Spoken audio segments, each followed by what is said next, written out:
And welcome to Joy News Prime here on Joy News from our studio here in Accra. Also live on DSTV channel 421 and GoTV channel 144. Coming up in this edition, Minister of State at the Ministry of Finance, Charles Eduboahin, sacked for allegations leveled against him in the latest Anas expose Galamsey economy. But should that be it? We'll explore. Also in this bulletin, minority unhappy with government's decision to sell Saglemi affordable housing project to a private developer. Personally, I am not happy because we are talking about private developers. So if anything at all, we have a government institution that is so doing well and competing within the private sector. So why not the state institution? More as government set up a technical team to facilitate the completion and sale. Government has decided to explore the possibility of selling the Saglemi affordable housing projects, covering the 1,506 housing units at current value to a private sector entity. Also, fresh details are emerging about investigations commissioned by the Land and Natural Resources Ministry into activities of Akuntam Mining Limited in the Nimre Forest Reserve. More as a sector minister, Samuel Jinapo expects a decisive conclusion to the matter. I forwarded the report of the Forestry Commission to the Interior Minister for onward submission to the Ghana Police Service. The police themselves have written to me for some information of a sort, and I provided them with that information. Now, fixed structural bottlenecks driving inflation instead of setting up grocery store. Economists charge government to tackle the rising cost of fuel and farm input, which are pushing the cost of foodstuff. The man just talked about spending 14,000, now he's spending 60,000 to bring the same quantity of rice from somewhere in the north to Accra. And people generally are rational, so they will price in these things in the... At 8 p.m., Beverly Broom will bring you Prime Business. Beverly, what's up in business? Terminating the appointment of Charles Eduboahin is not enough to win the fight against corruption. To me, personally, I'm of the view that His Excellency the President by now should reconsider his cabinet, his ministers by way of reshuffle and bringing new people on board. It's long overdue. At 8:30, Razak Musbah will join with Prime Sports. Coach Otoado unveils a 26-man squad for the Mundial. We'll bring you a comprehensive analysis of all of the players. We have to build a team, and this team building is true trust. How would the other players feel like if I'm talking about players? You don't do this as a coach. You respect that integrity, you build trust. We are your home of independent, fearless, and credible journalism. Stay with us for details.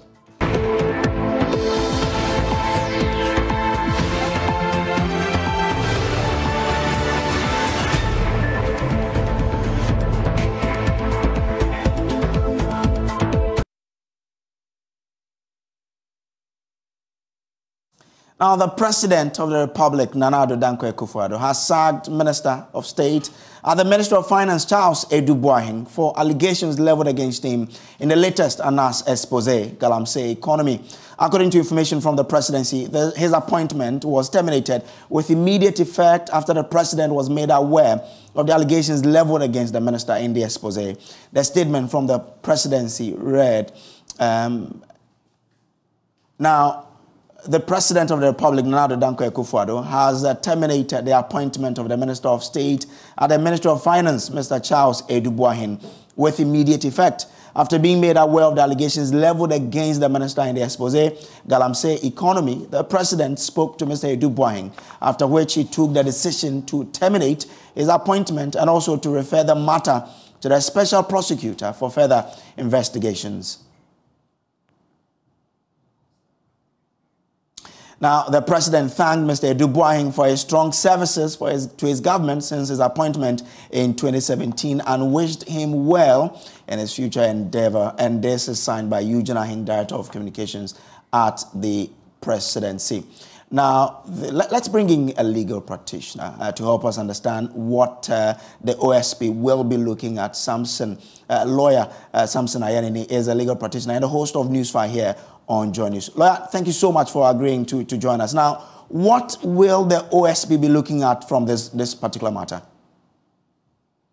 The OSP has the mandate, according to the very commencing, parts of the law that sets it up. In Section 2, it has a mandate to investigate and prosecute specific offenses or suspected corruption and corruption-related offenses. In respect of that, our Criminal Offences Act, there's a portion that we have amended, and that amendment reads, it has a heading, accepting or giving bribe to influence a public officer or a juror. So on the basis of that, and this particular provision, if you read the OSP Act, Section 79, you would find that the OSP Act specifically mentions this specific provision in the Criminal Offences Act. So Section 79 says that corruption and corruption-related offenses means offenses under Section, then it mentioned 252, 253. And I am referring to Section 252. And it says, let's quote it directly. A person shall not accept or agree or offer to accept. So you shall not accept, you shall not agree or offer to accept a valuable consideration. Valuable consideration is money. To accept money or agree to accept money or offer to accept money under the pretense of having unduly influenced or being able or agreeing to influence any other person in respect of function as a public officer or juror. So once you accept, you agree to accept, you offer to accept money on the basis that you have influenced something or that you are capable of, exerting an influence for the one who is giving you that money or who is offering you that money or who you are agreeing to take that money from for whatever they need, then the law says you have committed an offense. And having committed the offense, if you are found guilty, then you will be liable to go to prison for not less than 12 years and not more than 25 years. So minimum 12 years, maximum 25 years if you are caught under this provision of the law. And my guess is that this is what the special prosecutor will be looking at by the referral that the president has made to him today in respect of Charles Dubois. So what charges will they likely be? So the charge, as I can see, will be on the basis of Section 252, subsection 1 of the Criminal Offences Act, Act 29. Interesting. All right. So there are people who already started saying that, the president cannot be making a referral to the special prosecutor. I will invite them to read the Special Prosecutors Act. The Special Prosecutors Act in Section 3 is very clear. And let me share that with you. In Section 3(1)(h), it says that functions of the office to achieve the object, the office shall H, receive and act on referrals of investigations of alleged corruption and corruption-related offenses by Parliament, by the Auditor General Office, by the Commission on Human Rights and Administrative Justice, the Economic and Organized Crime Office, and any other public body. Okay. And in fact, if you also visit the the other law that the special prosecutor works with, which is Office of the Special Prosecutor Operations Regulation 2018, Sections 1,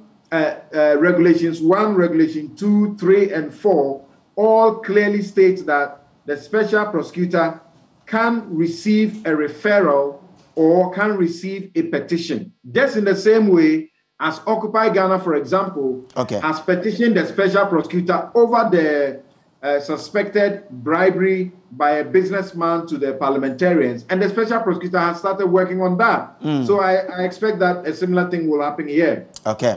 All right. Thank you so much for the legal education, Lawyer Samson Ayenene there. Now, this documentary was shown today at the Accra International Conference Center, and many Ghanaians have been there to watch the first movie. My colleague, Kojo Nyankson, was there for us, and he joins us on Zoom to give us a feel of what he saw and how the place was like. Kojo, thank you so much for coming in. How did you see the movie, and let us understand what you saw? Well, Samuel, I've got to say that it is not what I expected. First of all, it's just about 40 minutes long.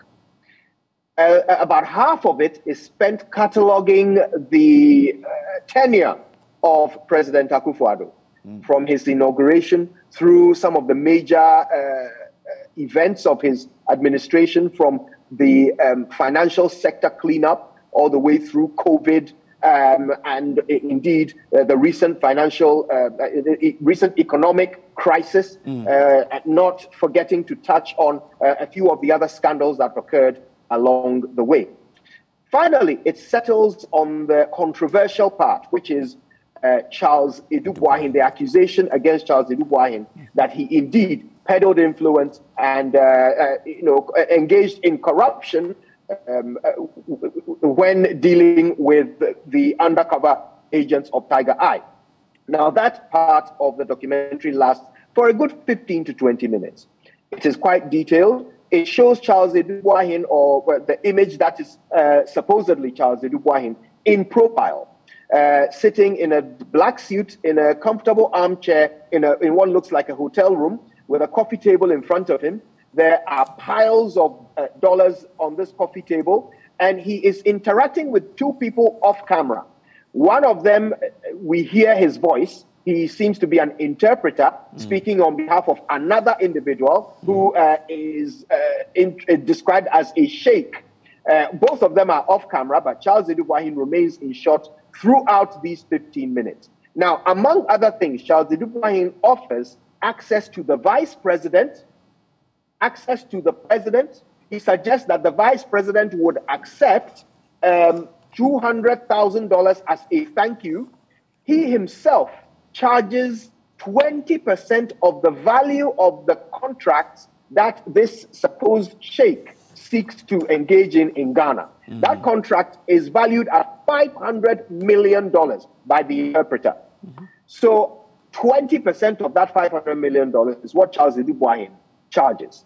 All of this reflects what Anas's article in the New Crusading Guide describes.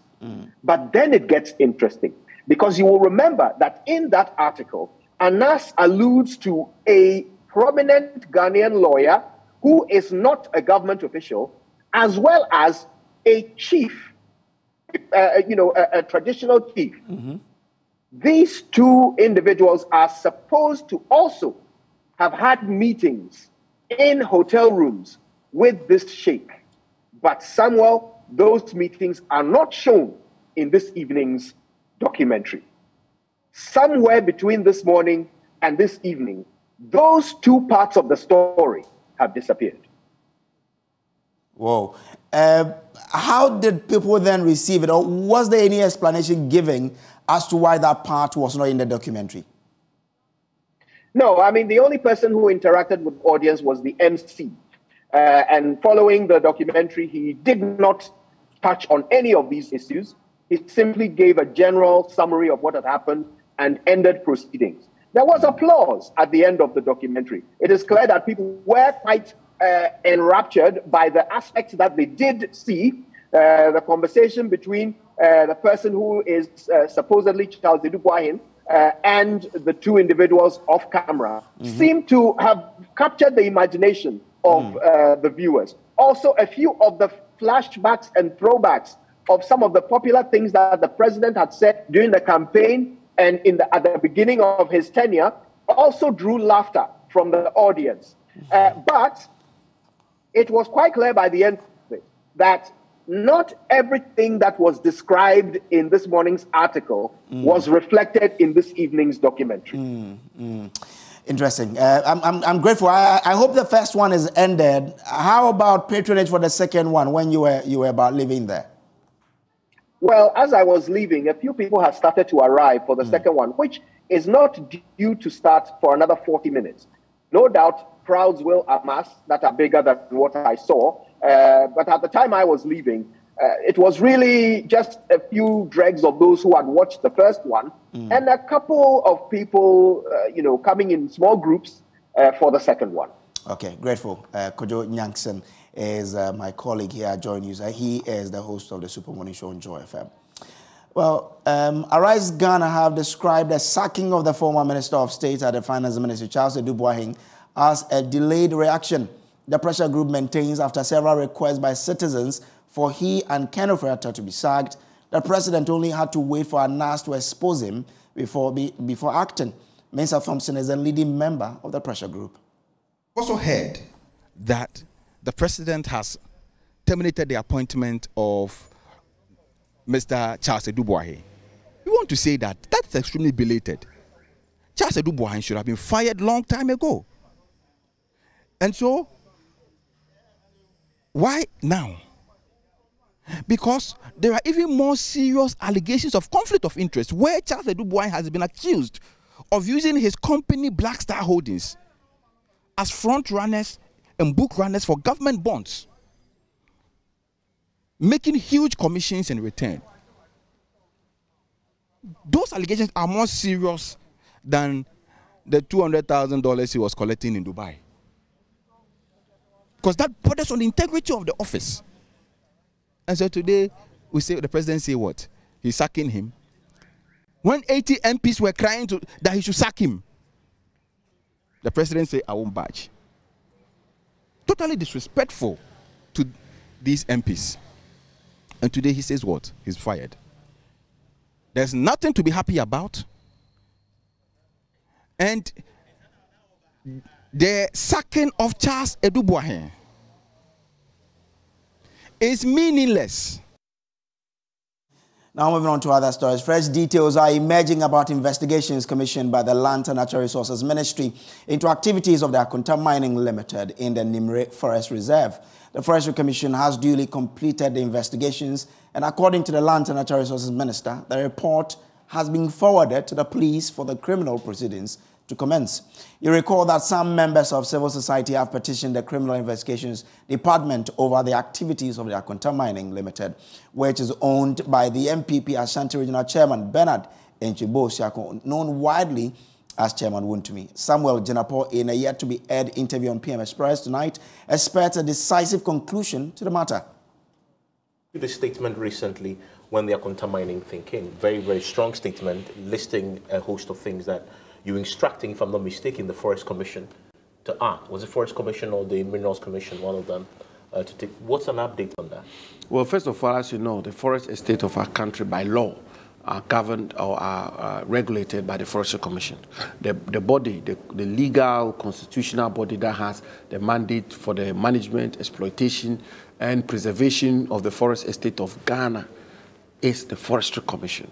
And therefore, when a matter affects the forest reserves of our country, the body that acts on it has always been, is, and will always be, unless we change the law, the Forestry Commission. And so, as Minister, I got the Forestry Commission to conduct investigations into this matter. They presented their report to me. I know that there's a petition before the Criminal Investigations Department, and therefore, by the civil society. Yeah. So I forwarded the report of the Forestry Commission to the Interior Minister for onward submission to the Ghana Police Service. The police themselves have written to me for some, information of a sort, and I provided them with that information. And I keep making the point. The matter to do with Akunta Mining, with the greatest of respect, I brought it up to the national discussion. in all modesty, Akonta Mine, it was because of the statement I made and the statement I put out there, which is why it became such a major national topical issue. And it is because, really, with, I should say this with all the honesty I can marshal. We do this work with all the sincerity that we can marshal at our disposal, and we deal with these matters without fear or favor. And the chips should fall where they may, and that's exactly what I did. I've done my work. Well, the full interview is at 9 p.m. tonight. It's on PM Express on the Joy News channel and all our social media platforms. Now, let's get an update on the criminal aspect of this investigation since the complaint was filed. Dr. Ken Ashibe is the convener for the Media Coalition Against Illegal Mining, and he joins us on Zoom. Doc, thank you so much for joining us. Now, you petitioned the CID and the Attorney General's office over this issue. Tell me if the proper processes have begun so far.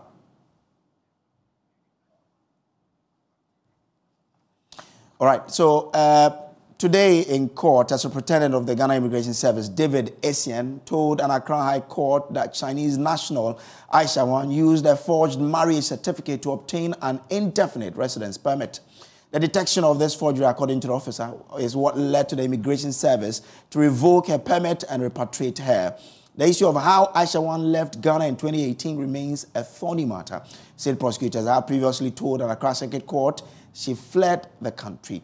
Now, we'll come back to this particular story, but let's go back and speak to the convener for the Media Coalition Against Galamsey, Dr. Ken Ashibe. He joins us. Now, Doc, you petitioned the Attorney General, the Criminal Investigation Department, over this particular matter. Has there been proceedings, or has there been the beginning of proceedings so far? Some beginning of the conversations that have happened, but since the engagement with lawyer Martin Pebu, we've been waiting for follow-ups. Then also the steering committee of the Media Coalition also petitioned the IGP and the Attorney General. The IGP reached out to us for a meeting, but that meeting was postponed. We are yet to get another date for a meeting. As for the Attorney General, we've not even had an acknowledgement yet of the letter that we've sent. We copied the Chief Justice.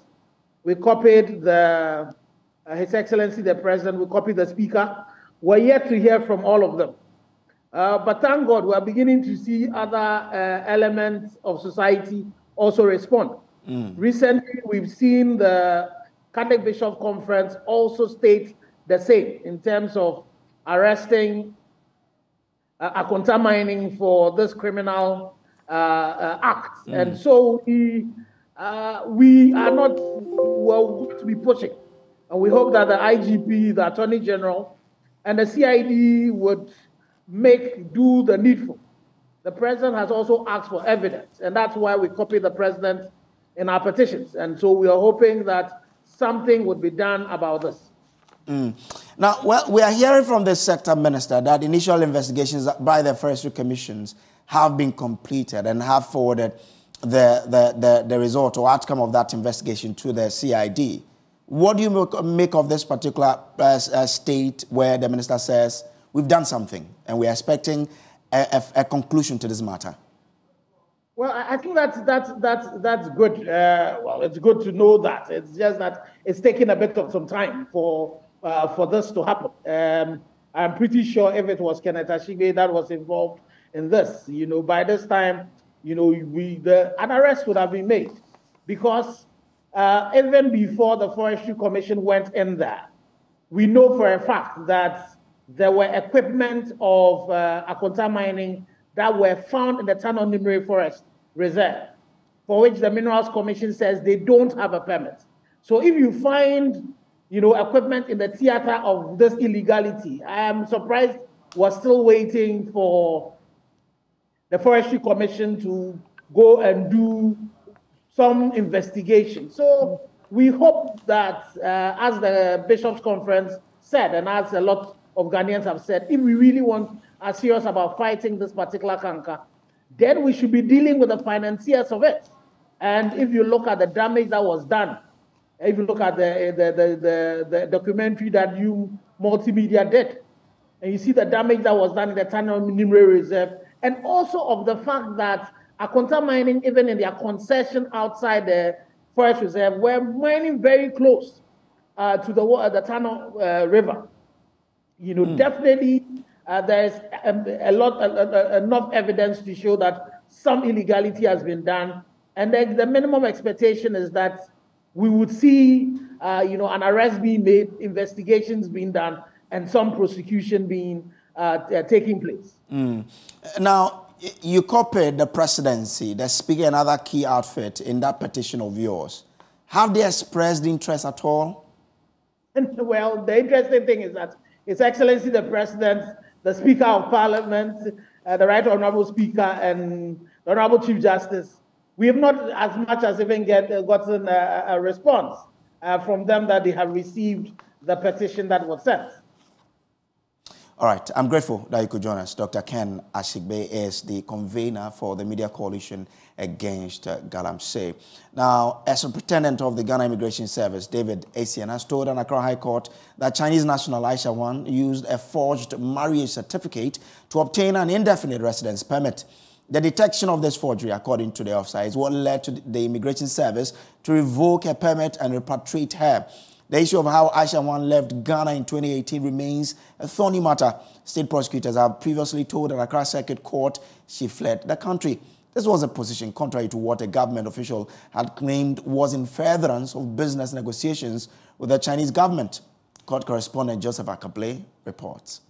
Lawyers for Aisha Wang, led by Nkrabea Fadate, have previously questioned why prosecutors keep changing the story regarding how she left the country. I didn't understand why the Attorney General did not allow us to finish the case. I think it was a wrong move, but they took her out of Ghana.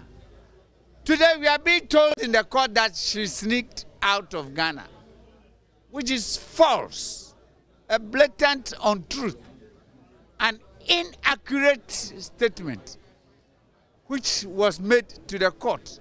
Very sad. Superintendent David Essien on Monday mounted a witness box as the state's second witness in the case of illegal mining filed against Aisha Wang. He started his testimony by telling the court he was tasked to investigate the accused person following a publication on myjoyonline.com and another news portal. The stories, he said, made serious allegations of illegal mining against the Chinese national. Superintendent Essien said he was asked to check her immigration status and the situation on the ground with regards to the allegations. He revealed he found that she had an indefinite residence permit. During cross-examination, lead counsel for Aisha Wang, Nkrabea Fadate, asked the immigration officer whether his probe was only regarding her immigration status. He replied it bordered on that as well as allegations regarding the illegal mining. He then gave the following details about her repatriation. When we examined the passport, she was on indefinite residence permit, which was granted to her based on her supposed marriage to a Ghanaian known as Anthony Fabian. However, investigations conducted by the GIS established that the accused used forged marriage certificate and forged Ghana passport in support of her application for the indefinite residence permit. As a result of this, the Comptroller General revoked the indefinite residence permit on grounds of fraudulent misrepresentation that led to a subsequent repatriation on 19th December 2018. Mr. Date told the court he will continue with his cross-examination after conferring with his client. It is worth noting that the trial on Monday did not commence without controversy. Aisha Wang told the court she could not understand an interpreter who had been tasked to assist her. A new interpreter was brought to continue with that task. The case is back in court on Tuesday, November 15. Now, the minority in Parliament says it's unhappy with government's decision to sell the Sagleme affordable housing project to a private sector developer to complete and sell to the public at no further cost to the state. The project began in 2012 after the NDC administration secured $200 million for the construction of 5,000 affordable housing units. The project has since suffered a lot of delays. At a news conference in Accra over the weekend, Works and Housing Minister Francis Asenso-Boakye said government is seriously exploring the possibility of selling the project to a private developer as government is no longer interested in spending more on the project. After a painstaking period of assessment, verification and consultation, government has decided to explore the possibility of selling the Sagleme affordable housing projects covering the 1,506 housing units at current value to a private sector entity to complete and sell the housing units to the public at no further cost to the state. The proceeds from this transaction, this sale, will come to the state and it will be reinvested into affordable housing projects. But minority in parliament says the project will no longer be affordable if it is sold to a private entity. Ranking member on Parliament's Housing Committee, Vincent Opon Asamoah, is advising government to consider other options like handing over the project to SNIT. This came to us as a big surprise because previously what happened to Kofo's, the project that Kofo bequeathed to NDC administration, what we did was that we had an issue with SNIT, and SNIT completed some of these projects because it's supposed to be social housing. So once we are talking about private developer, then that means issue of affordability. We cannot even talk about issue of affordability for now. So we think we need to engage the government, especially the minister, so that we look at all the modalities. If you ask me personally, I am not happy because we are talking about private developers. So if anything at all, we have a government institution that is so doing well and competing within the private sector. So why not the state institution? Because we are talking about issue of affordability. Because if you look at the initial concept from the previous administration, they were thinking about mortgage. So why don't you revert to that so that ensure that even workers will be able to also afford this through the mortgage system? You're still watching Joy News Prime. We'll take a break. We'll be back with more. Stay with us.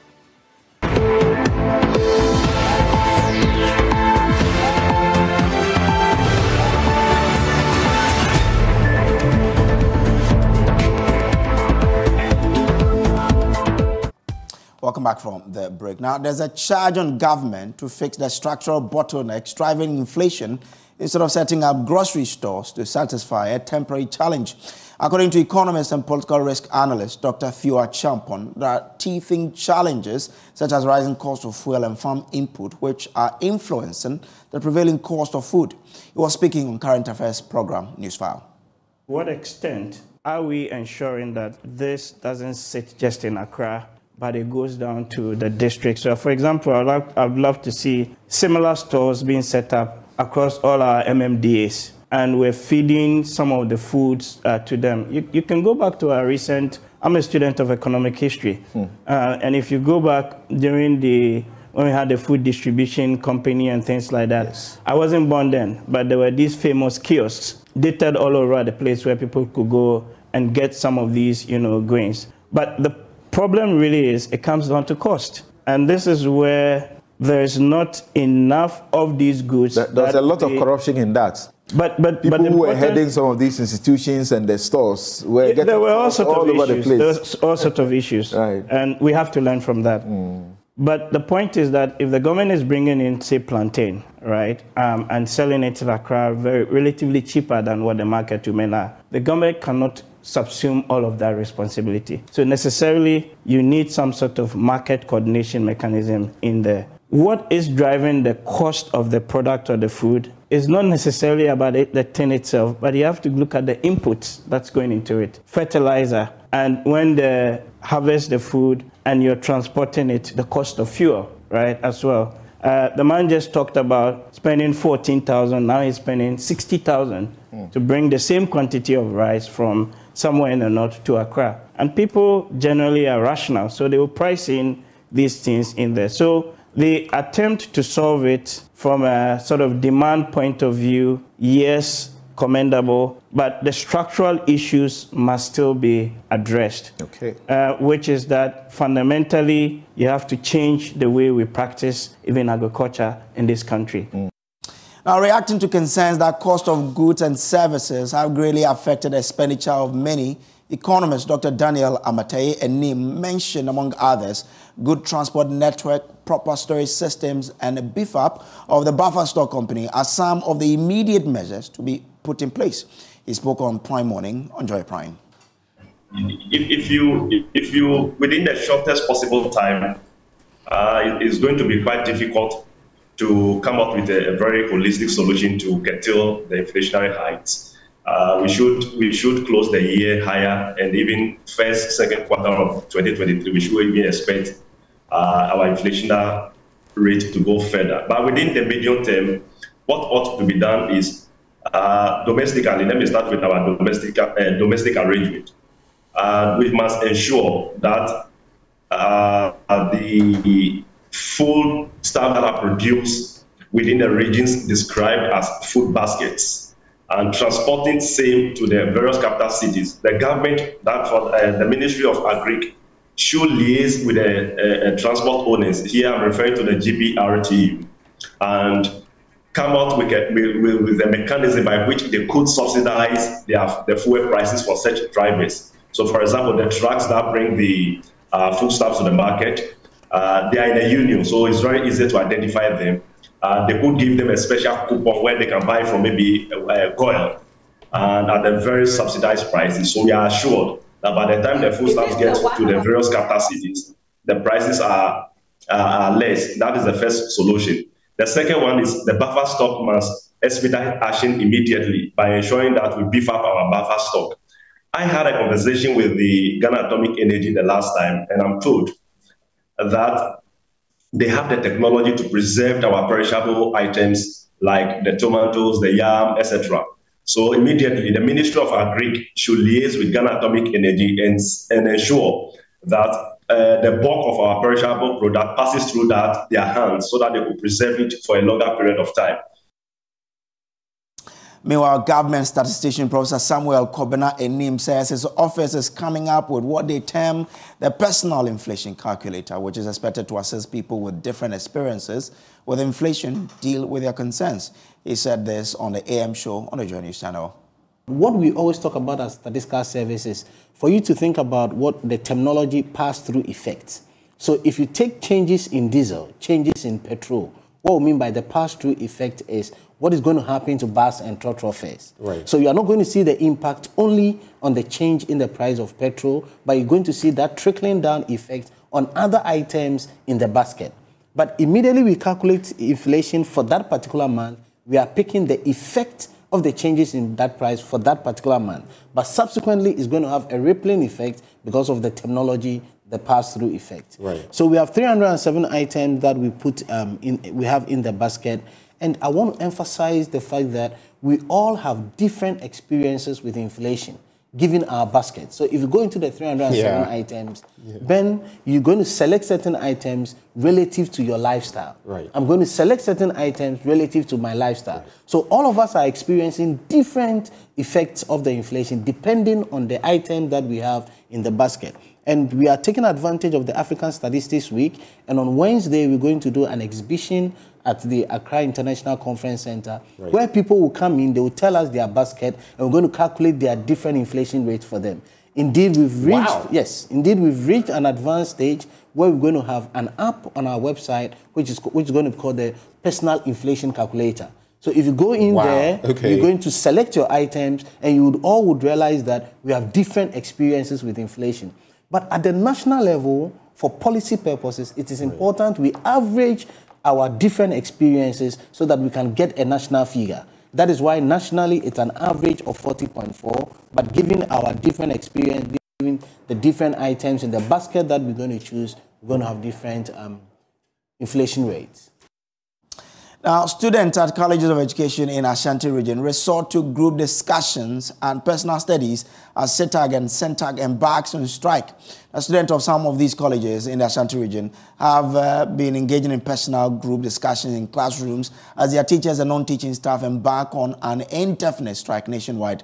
The national councils of both teaching and non-teaching staff at the colleges of education laid down their tools after government failed to implement the agreed 2021 conditions of service, postponing it to 2023. The two associations say the Fair Wages and Salaries Commission failed to make available the draft memorandum of agreement but proceeded to sign it off unilaterally. Love FM's Emmanuel Bright Kweku visited St. Louis and Wesley College of Education in Kumasi in our report. Check here at the St. Louis College of Education in Broome. It's 10 a.m. and literally every academic activity is grinding to a halt. It is typical to find students actively engaged in class lessons at such hours, but today their teachers have boycotted class to vent their displeasure at the government for failing to address their demands. The Fair Wages and Salaries Commission's decision to unilaterally sign off a memorandum of agreement is one of the major concerns fueling their decision. Paul Mensah is the local CTAG representative at the St. Louis College of Education. For us, CTAG, we had negotiations with the government as to conditions of service. Now, this was done in 2021, and then it was supposed to take effect. In fact, negotiations have ended, but it was supposed to take effect in 2022. Now the government has dragged its feet till now, and then when we were supposed to go and sign off the memorandum of understanding or the memorandum of agreement that we have with the government, then the government came in and said that the conditions of service is going to start in 2023. And even that, they called us that we should come for another negotiation. And we are saying that the negotiations have ended. Yes, so watching Joy News Prime. We'll take a quick break. We will be back with Showbiz. Stay with us.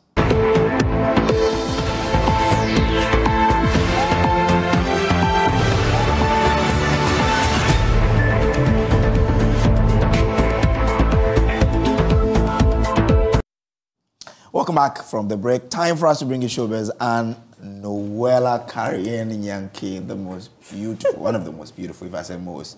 When I say most, it means that, you know, my loved ones out there will tell me, hey, yeah, you know, like you're one of the most beautiful. You're trying to play safe. Yeah, exactly. Anyway, happy Monday. Yeah, thank you. Anyway, so let's begin with veteran actor Fred Amugi. Okay. So he's 74 years. In fact, he celebrated his 74th birthday on 5th November. That's in this month. But he has come out with a wish. He's actually appealing to corporate Ghana that ever since he was born, ever since he became an actor, he's never been on a billboard before. And so he's appealing to corporate Ghana to make him a brand ambassador of some brand and put him on a billboard for his 74th birthday. One wish I would want to have for my 74th birthday is to see myself on billboards as a brand ambassador. I wouldn't want to die before before I'm mounted on billboards, when I wouldn't see what corporate Ghana did for me. So corporate Ghana, here I am. I'm prepared to be a brand ambassador for your product. Use me whilst I'm alive, not when I'm dead and gone. Thank you.